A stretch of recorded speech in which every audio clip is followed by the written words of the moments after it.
with Kyle Carpenter, the Grande Public Works Director. Kyle, tell me a little bit about your background and what your job encompasses, and what do you love about your job? Public Works Director is kind of a position that does the administrative oversight for Public Works. And we kind of have to do the engineering, the construction, the administration, the finances, so it's really a diverse background.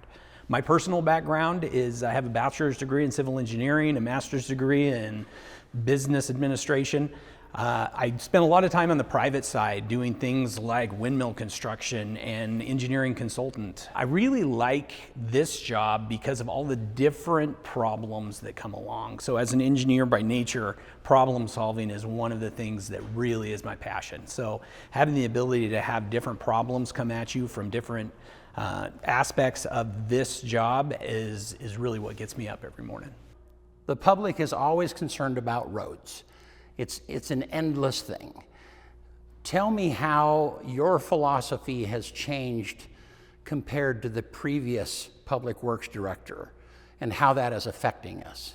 Traditionally, Public Works has always been more reactive than proactive in our response to streets. What we've generally tried to do is keep streets at a comfortable traveling level while never really addressing the basis of what's wrong with our roads. So when I came into the Public Works Director seat, we were spending about 80% of our maintenance dollars on about 10 to 15% of our roads. So most of our money was feeding the worst roads just to keep them at that level. And what we're finding is that problem doesn't shrink the rest of the roads. What it does is expand into a larger need over the course of our roadway system. Our strategy has changed. Instead, we're taking away from the maintenance of those really bad roads, which people are seeing in more potholes that are staying open longer, in an attempt to utilize those funds to fix the broader reaching problem of streets that are just going to continue to deteriorate and make them streets that fall back into a level where we can maintain them rather than rebuild them.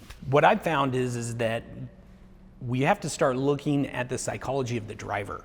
So when you look at the user experience of our street system, if you stay on our collectors and arterials, which are our main streets, we have a beautiful road system. Utilizing the ARPA money that we just got in the last few years, we've been able to pretty much fix every arterial and collector in town. The problem we have is residential lower volume roads have received very little attention up to this point. It's our focus now, but up to this point, every user of our system is leaving their house and going over a horrific road to get to those good roads, and then they return home on a horrific road. So your first and last experience every day is with a bad surface.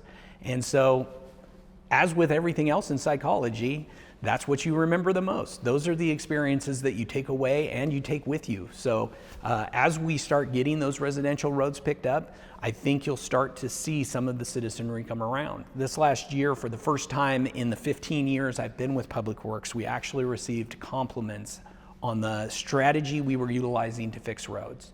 And the big difference you saw is a lot of the collectors that we used were actually roads people pulled out of their house on. So their user experience has gotten great.